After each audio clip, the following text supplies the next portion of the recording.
हमारा जो टॉपिक है वो लास्ट ही रह गया अब तो, एम्पेरिकल फॉर्मूला और मॉलिक्यूलर फॉर्मूला। ठीक है, उसके बाद ये होता है सेक्शन खत्म।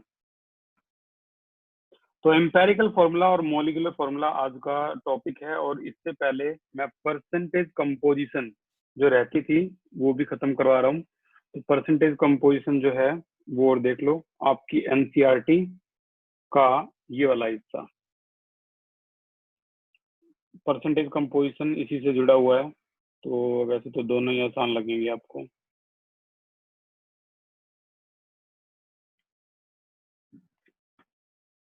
ये देखो परसेंटेज कंपोजिशन,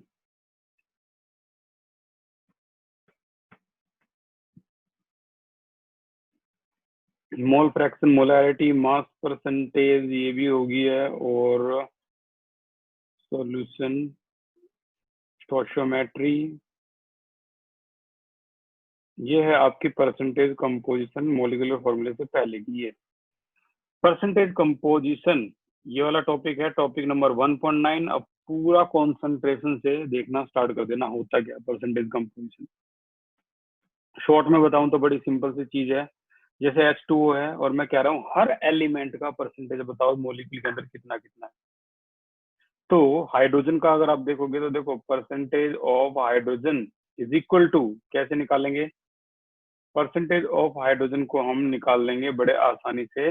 हाइड्रोजन का हिस्सा बताओ मॉलिक्यूलर मास में कितना है, 112, 2 डिवाइडेड बाई टोटल, टोटल कितना हो गया 2 प्लस में 16, 16 और 2 18 हो गया टोटल, इनटू में 100, और आपका आंसर आ गया ये 11.1%। यानी पानी के अंदर अगर कोई पूछे कि हाइड्रोजन कितनी होती है तो आप कहोगे 11.1%। और अगर आप उससे पूछे परसेंटेज ऑफ ऑक्सीजन भी बता दो तो आप ये दोबारा से निकालोगे क्या 16/18? नहीं, आप 100 में से माइनस कर दो 11.1 को, तो आ गया आपकी कितनी 88.9%। ये आपकी परसेंटेज ऑफ ऑक्सीजन होगी।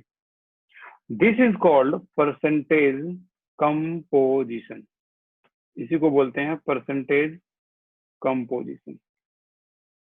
ठीक है, तो चलो अब फाइंड आउट करके दिखाओ, देखते हैं कितनों के आंसर एक्यूरेट होंगे। C2H5OH इथेनॉल, निकालो परसेंटेज ऑफ कार्बन, निकाल के दिखाओ और रेज करना अपना हैंड कि कितना आप कर चुके हो।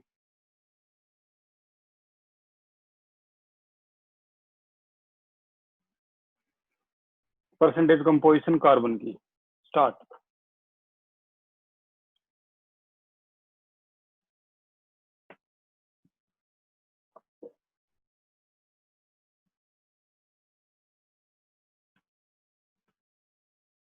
क्या बात है, इतनी जल्दी answer, very good. M Bhardwaj, Shashank, Deepanshu Gupta, very good.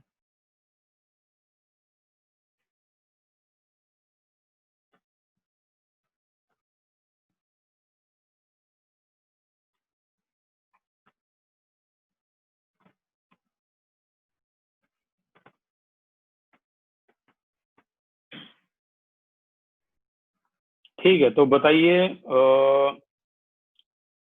M Bhardwaj क्या आंसर आया आपका? शशांक क्या आया आंसर आपका? 52.1%। करेक्ट आंसर है 52.1%। ठीक है, ये बिल्कुल करेक्ट आंसर है। कैसे आया परसेंटेज ऑफ कार्बन? भाई कार्बन का टोटल हिस्सा देख लो कितना है, 12 होता है, 12 12 24, और टोटल अगर हम ऐड कर दें ऑक्सीजन को और हाइड्रोजन को तो ये बन जाता है 46 परसेंटेज ऑफ कार्बन।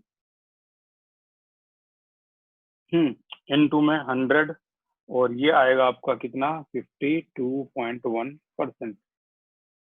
अब यहीं पे अगर मैं कहूं कि परसेंटेज ऑफ हाइड्रोजन क्या होगा, तो ऐसे ही हम हाइड्रोजन निकाल लेंगे, 5 और 1 6 है, 6/46 इंटू 100, तो ये आ जाएगा आपका कितना 12.1%। और यहीं पे अगर मैं कहूँ ऑक्सीजन क्या है, तो percentage of oxygen is equal to 100 में से माइनस कर दो, इन दोनों को ऐड करके 52.1 प्लस 12.1, तो ऐसे करने पर 34. 7 या 8 समथिंग ये आ जाएगा परसेंटेज ऑफ ऑक्सीजन। तो इस तरह से हम परसेंटेज ऑफ ऑक्सीजन को निकालते हैं। और अब आप जैसे इन्होंने भी निकाल के दिखाया परसेंटेज ऑफ कंपोजिशन, ये देखो इस तरीके से निकाल रहे हैं परसेंटेज ऑफ कंपोजिशन। ठीक है, ये परसेंटेज ऑफ कंपोजिशन है, इथेनॉल में भी ये है आपको जो अभी आपने किया था। अच्छा, अब एग्जाम में क्वेश्चन कैसे पूछेंगे? तो भाई एग्जाम में क्वेश्चन ऐसे आया हुआ है, ये आपका पहला होमवर्क है। बहुत से बच्चे होमवर्क बिल्कुल सिंसियरिटी से करते भी हैं और दिखाते भी हैं, और उनका फायदा उनको ना बहुत जल्दी 4 साल बाद मिल जाएगा। तो भाई उनका जो फायदा होता है ना, जो इनोसेंसी का, वो जरूर मिलता है, कभी ऐसा नहीं होता। तो यहाँ मास परसेंटेज बताना है ईच एलिमेंट, सोडियम का, सल्फर का, ऑक्सीजन का। तो आपको ये निकाल के मेरे पास सेंड करना है। ठीक है, और आगे चलते हैं हम अब एम्पेरिकल और मॉलिक्यूलर फॉर्मूले की तरफ। तो आज का हमारा टॉपिक है empirical and molecular formula. Topic है एम्पायरिकल एंड मॉलिक्यूलर फॉर्मूला। आज ये लास्ट में ये सारा खत्म हो जाएगा। टारगेट लेके चलते हैं फॉर्मूला। ठीक है। तो क्या है एम्पेरिकल मॉलिक्यूलर फॉर्मूला? जैसे मॉलिक्यूलर को हम कहेंगे एग्जैक्ट नंबर होते हैं एटम्स के। एम्पेरिकल इसकी सिंपलेस्ट रेशियो होती है। समझ में नहीं आया होगा? बिल्कुल। C6H6 ये एक मॉलिक्यूलर फॉर्मूला है। रेज योर हैंड, क्या कोई बता सकता है ये क्या है? Raise your hand. शशांक बताइए क्या है ये? बेंजीन। वेरी गुड, ये बेंजीन है। ये आपका बेंजीन है, C6H6। ठीक है, ये मॉलिक्यूलर फॉर्मूला है। लेकिन अगर मैं यहाँ 6 से कैंसिल आउट कर दूं, 6 से ये कट गया, तो क्या रह गया? CH। अब ये क्या है? ये इसका सिंपलेस्ट वे है, इसे कहते हैं एम्पेरिकल फॉर्मूला।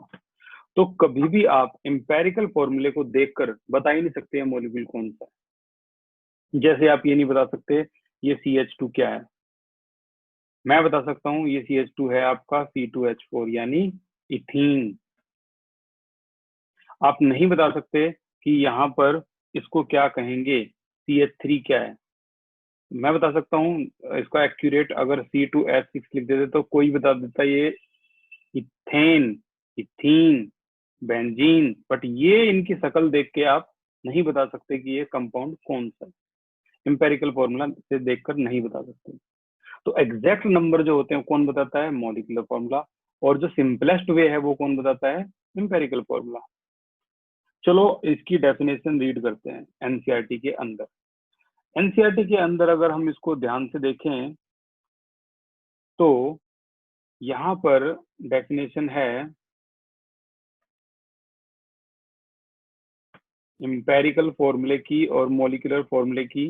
आज इसके सारे NCERT, out of NCERT question खत्म हो जाएंगे। ठीक है, ये एम्पेरिकल फॉर्मूला और मॉलिक्यूलर फॉर्मूला की डेफिनेशन है। क्या भाई? डेफिनेशन में कहा गया है empirical formula represent the simplest, आ गया ना ये word simplest, whole number ratio of the various atom present in a compound.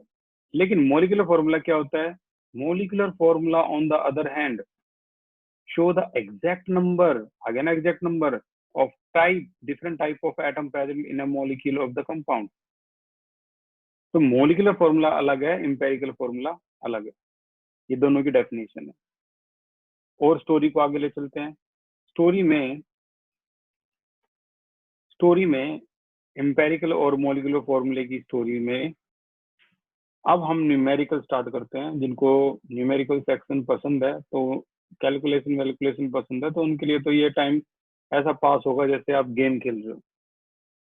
तो भाई सबसे पहला न्यूमेरिकल आता है, सबसे मैं स्टार्ट करूंगा। 3 लेवल है, सबसे easy level, medium level, high level. High level में आप नीट के क्वेश्चन भी कर दोगे। इजी लेवल क्वेश्चन है, an organic compound have the following percentage. और घर से होमवर्क जो मैं दूंगा, 2 दिन का टाइम आपके पास, सैटरडे संडे ऑफ होता है। तो अपना ईमानदारी से करना। मैं बार बार बोल रहा हूँ, जो इनोसेंसी और ईमानदारी से स्टेप बाय स्टेप चलते हैं ना, उनको ना जो आउटपुट मिलता है, जिसे हम कहते हैं श्रीमद् भगवत गीता में फल मिलता है, वो इतना कमाल का होता है, आप एक्सपेक्ट भी नहीं करोगे। श्रीमद् भगवत गीता को आप सोचोगे कि मैं कुछ ज्यादा स्पिरिचुअल हो रहा हूँ। एक मूवी है जिसका नाम है फॉरेस्ट गम। गम कभी टाइम लगे तो इस मूवी को जरूर देखना, ठीक है। ये मूवी इंस्पायर्ड है श्रीमद् भगवत गीता, जो फॉरेनर ने बनाई है किसी ने, और ये मूवी बहुत पॉपुलर मूवी है पूरे वर्ल्ड में। तो ये क्या सिखाती है, ये क्या सिखाती है, थोड़ा सा मोरल बता दूं मैं। ये मूवी सिखाती है कि जैसे कुछ इंस्पायरिंग मूवी होती है ना, तो ये जैसे हमारे इंडिया में इंस्पायरिंग मूवी जैसे लगान है, जैसे दंगल है, वैसे ये हॉलीवुड की इंस्पायरिंग मूवी है। ये सिखाती है कि हम हमें जो ड्यूटीज मिली है, हम पहले से इसका आउटपुट सोच लेते हैं कि यार आईआईटी में एडमिशन मैं इसलिए लूंगा क्योंकि वहां का जो पैकेज है वो 30 लाख पर ईयर है, इसलिए लूंगा मैं एडमिशन। यहाँ अगर किसी से पूछे ना कि आप टीचर क्यों बनना चाहते हो, तो उसका रियल जो आंसर होता है वो ये होता है क्योंकि ये एक बहुत सिंपल जॉब है। ये 8 से 2 बजे तक की जॉब है और 2 बजे हम फ्री हो जाते हैं, आधा दिन फ्री है।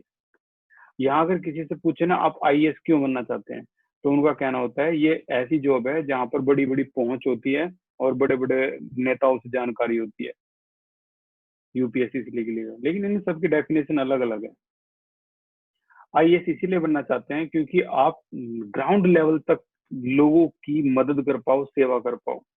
टीचर इसलिए बनना चाहते हो क्योंकि आप समझ सकते हो कि छोटे बच्चों का या बड़े बच्चों का जो दिमाग है वो किस लेवल पे काम करता है, और आपको इंटरेस्ट है कि उनके दिमाग को इम्प्रूव कर पाओ।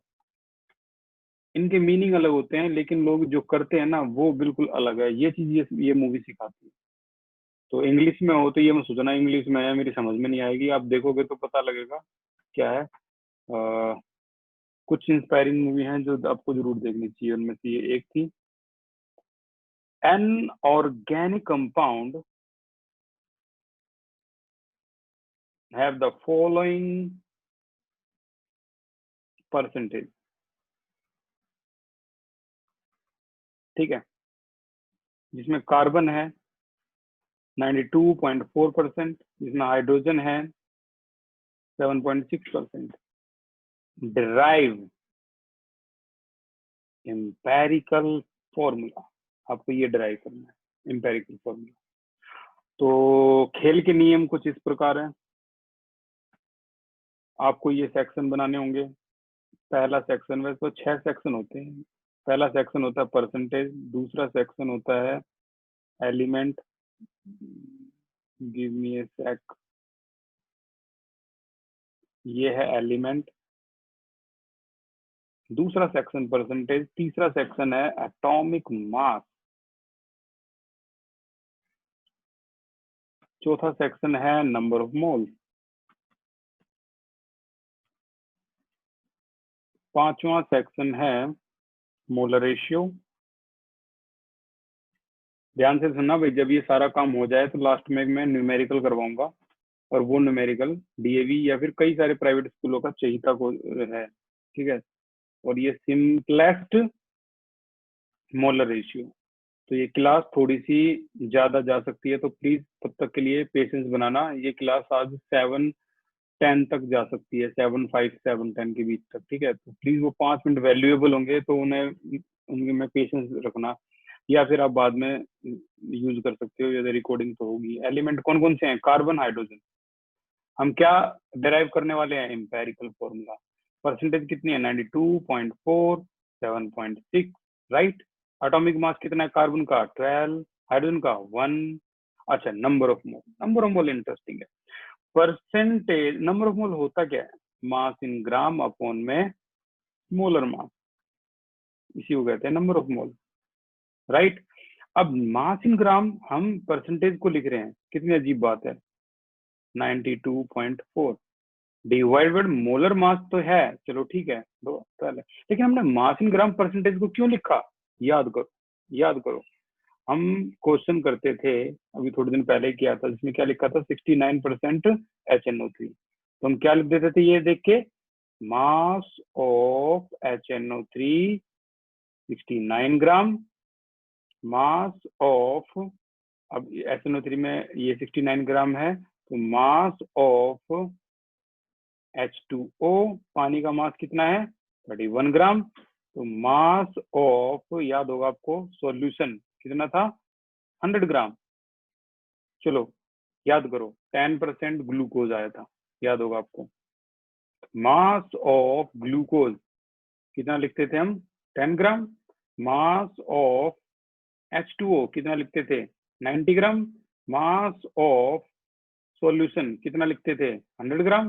तो यार हम कर क्या रहे हैं, हम 10% को देख के 2 मिनट में बता देते हैं इसका मास 10 ग्राम है।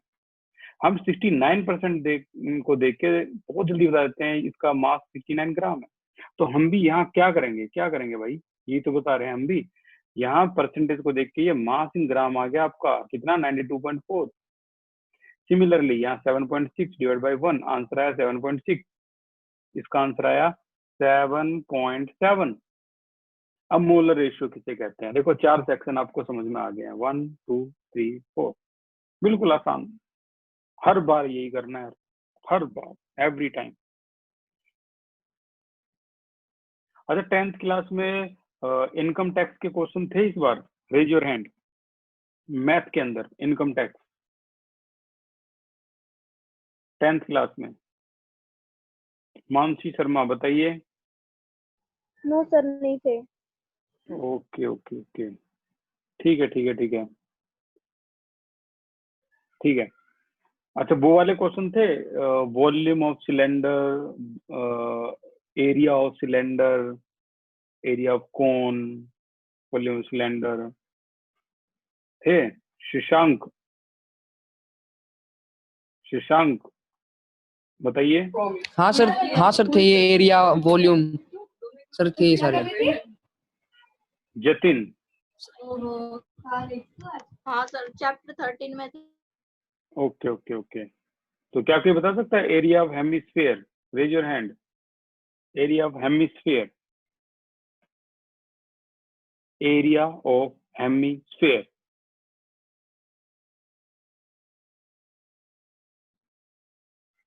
यशिका सैनी बताइए। Sir 2/3 pi r cube. Area of hemisphere, are you sure? Shashank. Sir 2 pi r square. 2 pi r square, area of hemisphere.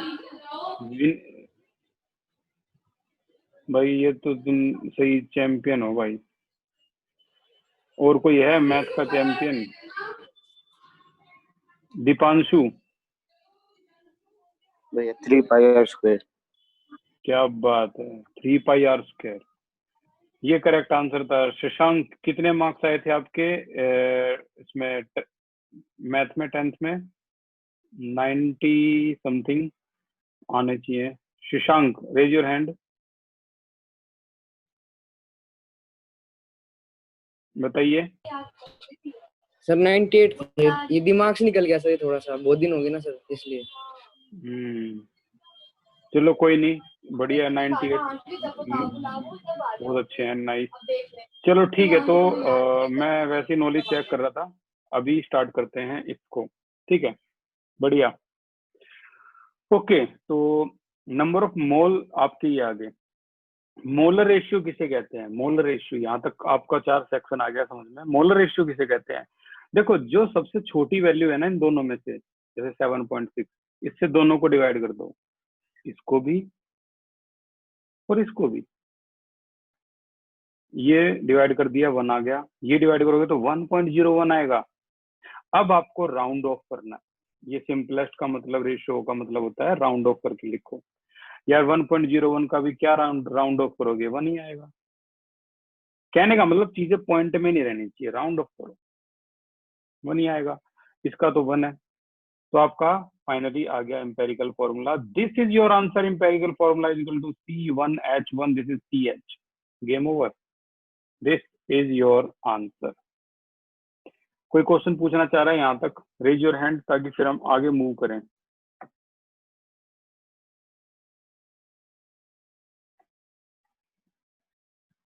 Okay, तो हम आगे मूव करते हैं।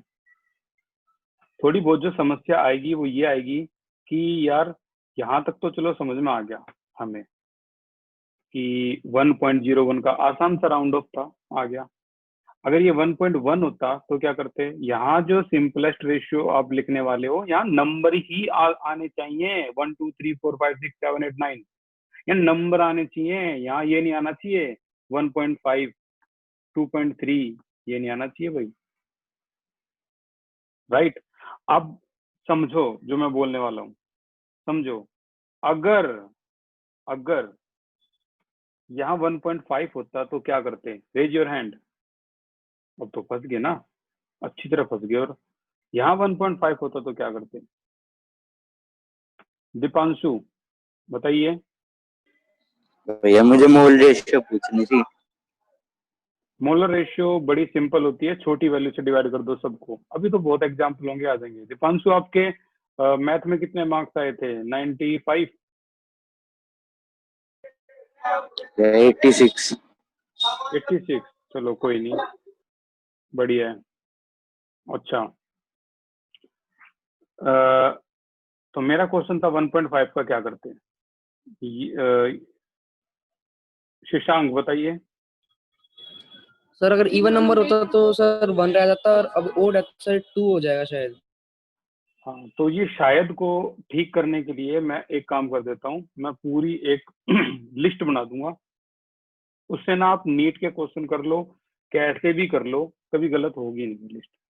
देखो 1.1 होगा तो 1 आएगा, 1.2 होगा तब भी 1 आएगा, 1.3 अगर हो गया तो इसको 3 से मल्टीप्लाई करना पड़ेगा। इसको नहीं, सारी जितनी भी वैल्यूज है ना, जैसे ये है, सबको 3 से मल्टीप्लाई करना पड़ेगा।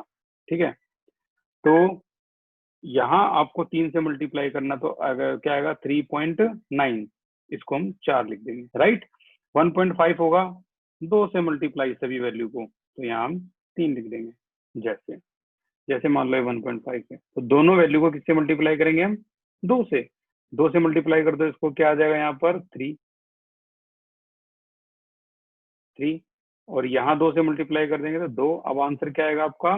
C3H2, ये आंसर आएगा।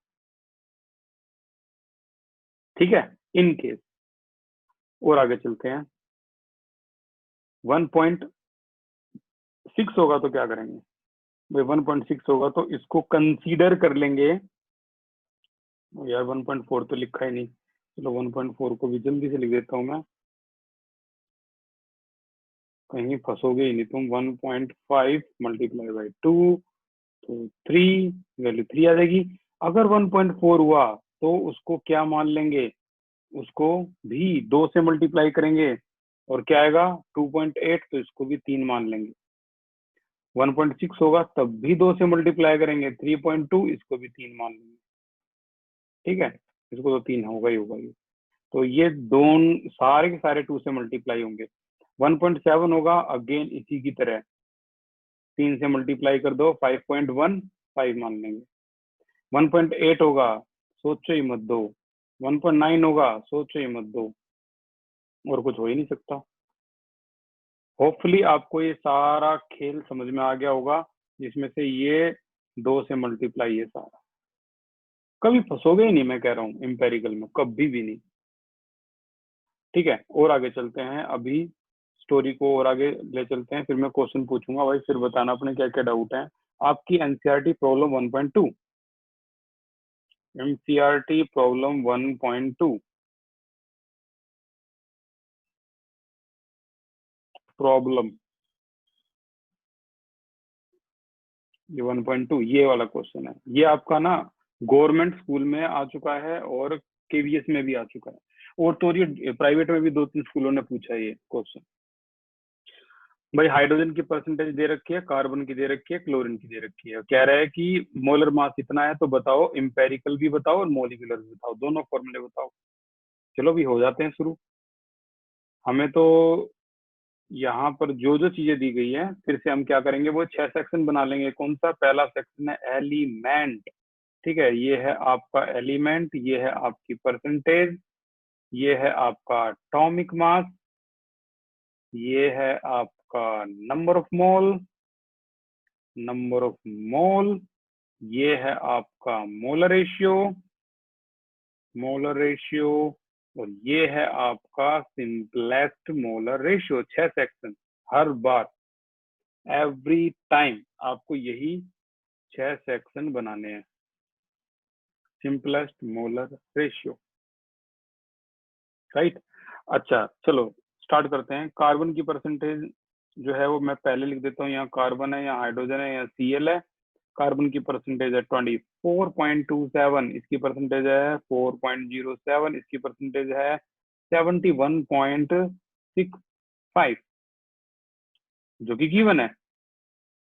अब बात आती है इसको करने की, तो भाई इसका एटॉमिक मास है कार्बन का 12, इसका 35.5 नंबर ऑफ मोल, वही step, divide by 12, 4.07 divide by 1, 71.65 divide by 35.5, इसकी वैल्यू तो आ जाएगी आपकी 4.07, इसकी वैल्यू आएगी यहाँ से 2.02, ओके 2.02, इसकी वैल्यू आएगी आपकी क्या, ये भी 2.02। अब अगला स्टेप बताओ क्या होगा, raise your hand. Molar ratio के लिए अगला स्टेप क्या होगा? वेरी गुड, एम भारद्वाज बताइए। सर जो सबसे छोटी वैल्यू होगी उससे इनको डिवाइड कर देंगे। बिल्कुल सही, जो सबसे छोटी वैल्यू है उससे सबको डिवाइड कर देंगे। छोटी वैल्यू तो 2.02 है, तो इसको सब से डिवाइड कर दो, इससे भी 4.07, इससे भी, और इसको भी 2.02। अब इसमें नेटवर्क प्रॉब्लम है, कोई नहीं, तो सारी वैल्यू को 2 इससे भी डिवाइड कर देंगे, तो यहाँ भी वैल्यू 1 आ गई। यहाँ वैल्यू हम चेक करेंगे तो ये आई है आपकी 2.03, ये वैल्यू आ गई आपकी 1 आ गई, तो ये 1 आ गई सिंपलेस्ट। ये तो यार सभी को पता है, 3 से राउंड ऑफ करोगे तो 0 रहेगा, 0 से राउंड ऑफ करोगे तो 2 रहेगा, 1। So your empirical, this is your empirical formula आ गया C1H2Cl आ गया। अब बात आती है मॉलिक्यूलर फॉर्मूला कैसे निकालेंगे, तो कुछ शर्तें हैं, कुछ आपके रूल्स हैं जो फॉलो करने ही पड़ेंगे मॉलिक्यूलर फॉर्मूले के लिए। क्या शर्तें हैं कि मॉलिक्यूलर फॉर्मूला जो है वो इक्वल होता है n इंटू में एम्पेरिकल फॉर्मूला के। एम्पेरिकल फॉर्मूला यस हमारे पास है ये रहा, लेकिन n नहीं पता। ओके, n जो होता है ये होता है molar mass molar mass upon में एम्पेरिकल फॉर्मूला मास। क्या क्वेश्चन में मोलर मास गिवन है? चलो देखते हैं, चलो भाई देखते हैं। यस गिवन है, ये रहा 98.96, तो ये आ गया आपका 98.96 एम्पेरिकल फॉर्मूला मास, यानी इसका पूरा मास निकालना है। ठीक है, जैसे ही हम इसका मास निकालेंगे तो हमें पता लगेगा इसका मास आ रहा है 49.5। अब इसको हम कैंसिल करेंगे तो आपको याद रखना आंसर क्या आएगा इनका, 1 2 3 बस, और कुछ आता ही नहीं। 1 2 3 फिलहाल क्या है, 2 है, 2 पॉइंट समथिंग आ रहा हो, जब भी आपको होल नंबर में लिखना है 1 2 3। अब जो भी 2 आया है इसको यहाँ लिख दो, multiply by 2 value is multiply by क्या, एम्पेरिकल फॉर्मूला क्या, CH2Cl।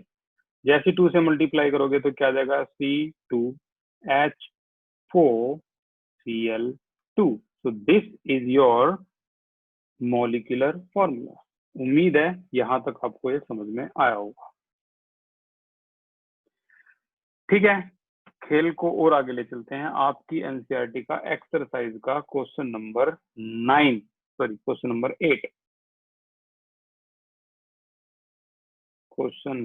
8 ये रहा। क्या है इस क्वेश्चन नंबर 8 में? भाई इस क्वेश्चन नंबर 8 में कहा गया है, इस क्वेश्चन नंबर 8 को मैं हाईलाइट कर देता हूं अच्छी तरह। क्या कहा गया है? Determine molecular formula of oxide of iron. Iron oxide का निकाला, इन मास परसेंटेज गिवन है वही है। और उन्होंने एक गलती कर दी इसमें, क्या? इन्होंने गिवन वैल्यू नहीं लिखी, हालांकि जो नई बुक है उनमें तो गिवन वैल्यू है। गिवन, देखो मोलिकुलर फॉर्मूला निकालना है तो यार मोलर मास तो दे दो कम से कम। गिवन मोलर मास कितना है? 159.69, 159.69 ये वैल्यू एग्जाम में गिवन जरूर देंगे, याद रखना भाई। तो आयरन और ऑक्सीजन है, ठीक है भाई, हमारा तो वही पुराना काम है, अभी निकालते हैं इसको भी। तो देखो फिर से वही एलिमेंट परसेंटेज एटॉमिक मास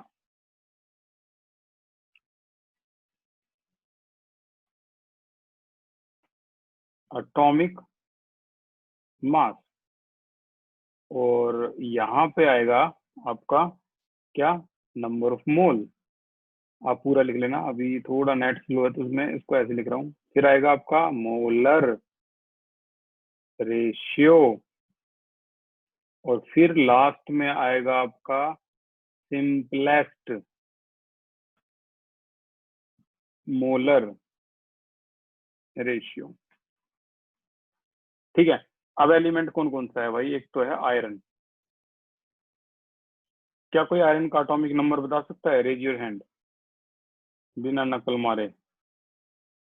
क्या कोई आयरन का एटॉमिक नंबर बता सकता है? आयरन, कोबाल्ट, निकल, कॉपर, जिंक। शशांक बताइए। सर शायद 26 है सर। हाँ बिल्कुल 26 है ये, वेरी गुड, ये है 26। लेकिन इसका मास परसेंटेज जो क्वेश्चन में गिवन दे रखी है हमें वो लिखनी है 69.9। ये है 69.9 और ये है ऑक्सीजन की 30.1। एटॉमिक मास आयरन का गिवन देंगे एग्जाम में 56 होता है, ठीक है। ये हो गया आपका 56 होगा और ये आपका 16 होगा। Number of mole you know very well, 69.9 upon 56 is equal to क्या आएगा यहाँ पर? 1.23। फिर यहाँ पर है 30.1 divide by 16 is equal to यहाँ आएगा आपका 1.80। अब दोनों में से छोटी वैल्यू है ये, तो 1.80 डिवाइड बाई, सॉरी छोटी वैल्यू को डिवाइड करना है, तो यहाँ मैं छोटी वैल्यू को लिख रहा हूँ। यस एम भारद्वाज बोलो।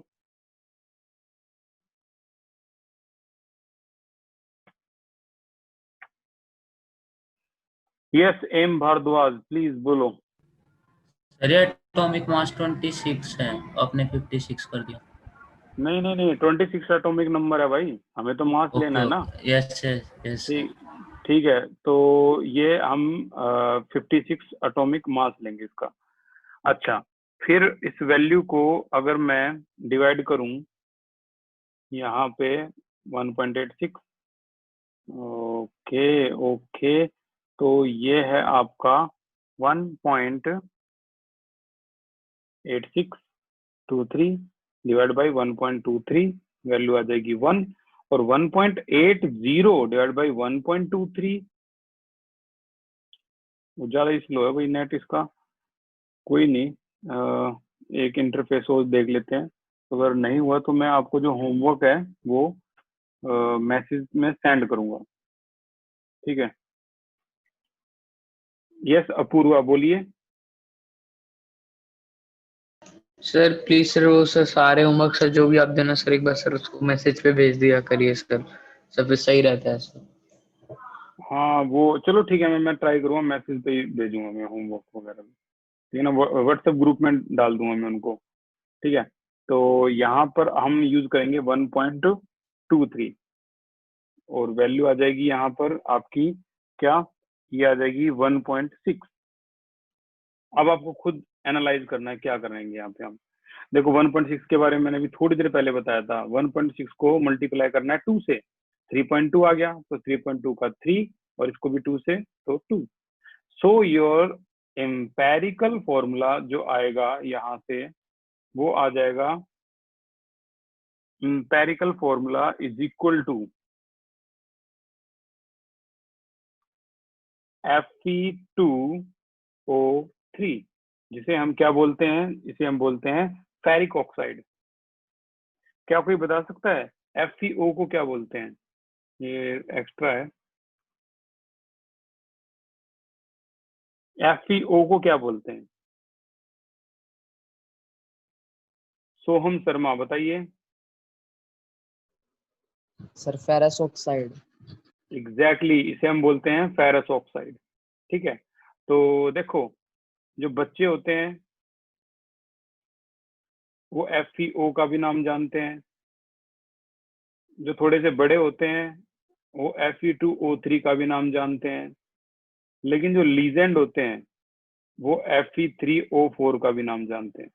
है कोई लीजेंड जो बता सकता है Fe3O4 का नाम बिना नकल मारे? हर्ष दमान स्कूल, वेरी गुड, बोलिए हर्ष। Ferrous ferric oxide. क्या बात है भाई, तुमने कहीं भी पढ़ा हो, बहुत बढ़िया बात है। इसे बोलते हैं फेरस फेरिक ऑक्साइड। ठीक है, this is your ferrous, this is your ferric, right, और ये है आपका फेरस फेरिक ऑक्साइड। ठीक है, तो ये ferrous oxide, ferric oxide, ferrous ferric oxide, इसको ना ये ऐसे ऐसी चीजों को हाईलाइट कर लिया करो रजिस्टर के टॉप पे। अब यहाँ तक हम आ गए हैं, लेकिन हमें ये नहीं चाहिए था, हमें चाहिए था मॉलिक्यूलर फॉर्मूला। तो अभी अभी हमने क्या सीखा? मॉलिक्यूलर फॉर्मूला निकल सकता है अगर आपको n का पता हो, और n तब निकल सकता है जब आपको दो चीजें पता हो, एक मॉलिक्यूलर मास या इसे मोलर मास भी बोल सकते हो, divided by empirical formula mass. तो मॉलिक्यूल, इसका मोलर मास जो है क्वेश्चन में गिवन है, मैंने बताया था अभी कितना, 169 जो भी है 159.69 डिवाइडेड बाय, अगर इसका मास निकालोगे तो ये भी आपका एग्जैक्टली कितना 160 के आसपास निकलेगा। ये तो साफ साफ दिख रहा है आंसर क्या आने वाला है, 1। तो 1 का मतलब यहाँ 1 रखो और इसको मल्टीप्लाई कर दो Fe2O3 से and your answer will be same, यानी ये वास्तव में फेरिक ऑक्साइड है। ठीक है, ओके, तो और आगे चलते हैं हम। अब नेक्स्ट लेवल इसका और बढ़ा देते हैं, इसका लेवल और आगे चलते हैं। ओम बताइए क्या पूछना है आपको अब तक? सर आपने ऊपर 1 को 2 से मल्टीप्लाई क्यों करा? 1 को 2 से मल्टीप्लाई क्यों किया? कौन सा 1 है भाई जिसको 2 से मल्टीप्लाई किया? ये ऊपर वाला, हाँ इससे ये। अरे भाई इतनी देर पहले मैंने इतनी लिस्ट बनाई थी पूरी कि 1.1 हो तो क्या करेंगे, 1.2 है तो क्या करेंगे, 1.3 है तो क्या करेंगे। चलो चलो, थैंक यू सो मच, यहाँ तक आ गया समझ में आपको। शशांक बताइए। सर जो नहीं कट रहा उसमें मॉलिक्यूलर फॉर्मूला और एम्पिरिकल फॉर्मूला दोनों सेम ही होगा, जैसे Fe2O3 नहीं कट रहा कहीं से भी, सिंपल नहीं हो रहा। हाँ बिल्कुल सेम होगा, बिल्कुल कई बार ऐसे केस आएंगे जिसमें दोनों के दोनों बिल्कुल सेम होंगे। ओके, तो अभी हम और आगे चलते हैं। हमारा आज का जो लेवल, लास्ट लेवल जो आ गया वो भी आ गया। बस ये है, इस चीज का थोड़ा सा दुख है कि वो वाला क्वेश्चन नहीं हो पाया जो मैं बोल रहा था। प्राइवेट स्कूल बहुत ज्यादा देते हैं, तो एक काम करेंगे, मंडे क्लास को मैं, वो सैटरडे संडे ऑफ है, मंडे क्लास को मैं पहले ही वो क्वेश्चन करवा के सेकंड चैप्टर स्टार्ट कर दूंगा आपका, स्ट्रक्चर ऑफ एटम। तो आज का लास्ट क्वेश्चन है, टाइम हमारे पास इतना ही है अब, तो ये लास्ट क्वेश्चन और खत्म करते हैं और आज की क्लास खत्म। भाई लास्ट क्वेश्चन क्या है, मैं 4 होमवर्क है इसमें, ठीक है, तो it's difficult to write all the homework. मैं चारों होमवर्क को आपके व्हाट्सएप ग्रुप में सेंड कर दूंगा, आपको चारों होमवर्क करने हैं, और एक वो मास परसेंटेज का था, परसेंटेज कंपोजिशन का होमवर्क था, वो भी करना है आपको। 2 दिन की छुट्टी है, देखते हैं कितने एक्यूरेसी तक पहुंचते हैं। ओके, तो क्वेश्चन है आपका, an organic compound has the following percentage, ठीक है, हैज द फॉलोइंग परसेंटेज, कितनी कितनी परसेंटेज है? कार्बन की है 57.8%, हाइड्रोजन की है 3.6%, और ऑक्सीजन की है 38.6%। भाई ये एक बार ही हैंड रेज करा करो, ये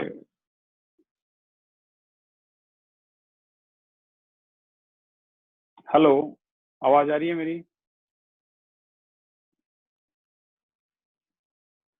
ओके, तो अभी हमें क्या निकालना है, कैलकुलेट करना है। ये एक ही बार हैंड रेज करा करो भाई, मेरे को दिख जाता है कि ये भी 8-10 बार हैंड रेज करोगे तुम, इसका ना रिजल्ट पता है क्या होगा, आपका नाम काट दिया जाएगा। अच्छा, अगर आपने फीस दे रखी है वो पेटीएम से रिटर्न कर दी जाएगी, तो थोड़ा सा सोच समझ के, ठीक है ना, सिंसियरिटी से, मैनर्स में। Okay, calculate empirical formula and molecular formula. If vapour density, मैं पूरा लिख रहा हूं इसको, वेपर डेंसिटी जो है ये दे रखी है, यानी इस मॉलिक्यूल को गर्म करेंगे तो इसके वेपर की डेंसिटी क्या होगी, वो है 83। आ गया ना एक नया सेटअप, बस यही एक रह गया था, बाकी सारे सेटअप हमने कर लिए। भाई मोलिकुलर मास से क्या करेंगे, एम्पेरिकल फॉर्मूला क्या होता है, मोलिकुलर, ये एक नया था, ये भी आ गया।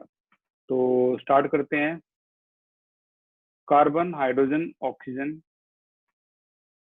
कार्बन, एलिमेंट लिख देता हूं मैं पहले, एलिमेंट, बार बार लिखने पड़ रहे हैं, कोई नहीं, एलिमेंट के बाद परसेंटेज, परसेंटेज के बाद एटॉमिक मास, एटॉमिक मास के बाद number of mole, number of मोल के बाद मोलर रेशियो, और मोलर रेशियो के बाद सिंपलेस्ट मोलर रेशियो। स्टार्ट करते हैं भाई। एलिमेंट कौन कौन से हैं, कार्बन है, हाइड्रोजन है, ऑक्सीजन है। परसेंटेज क्या है इनकी, पहले है कार्बन की 57.8, हाइड्रोजन की 3.6, ऑक्सीजन की 38.6, राइट। एटॉमिक मास, कार्बन की 12, हाइड्रोजन 1, ऑक्सीजन 16। नंबर ऑफ मोल आपको पता है क्या करना है, 57.8 डिवाइड बाई 12, तो वैल्यू आई है इसकी 4.8। 3.6 डिवाइड बाई 1, वैल्यू आई है 3.6। 38.6 डिवाइड बाई 16, वैल्यू आई है आपकी 2.4। देखो, अगर आप पॉइंट के बाद एक डिजिट निकालो तो हर किसी में पॉइंट के बाद एक डिजिट इनफ होती है। अगला स्टेप, सबसे छोटी वैल्यू को डिवाइड कर दो। सबसे छोटी वैल्यू है 2.4, तो डिवाइड कर दो इसको, 4.8 डिवाइड बाई 2.4, 2 है, साफ दिखाई दे रहा है। 3.6 डिवाइड बाई 2.4, 1.5 आएगा। 2.4 डिवाइड बाई 2.4, 1 आएगा। रेज योर हैंड, अब मैं सिंपलेस्ट मोलर रेशियो कैसे निकालूं, रेज योर हैंड।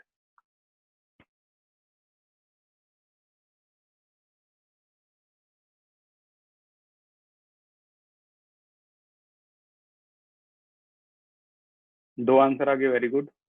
3, 4। सोहम शर्मा बताइए।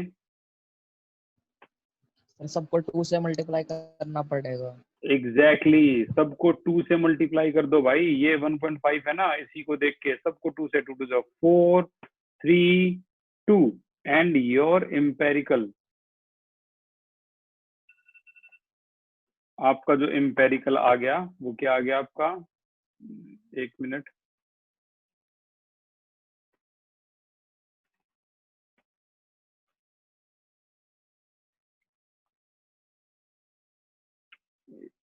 इतनी मेहनत करने के बाद तो सारा गायब हो गया। एम्पेरिकल फॉर्मूला जो आ गया वो आ गया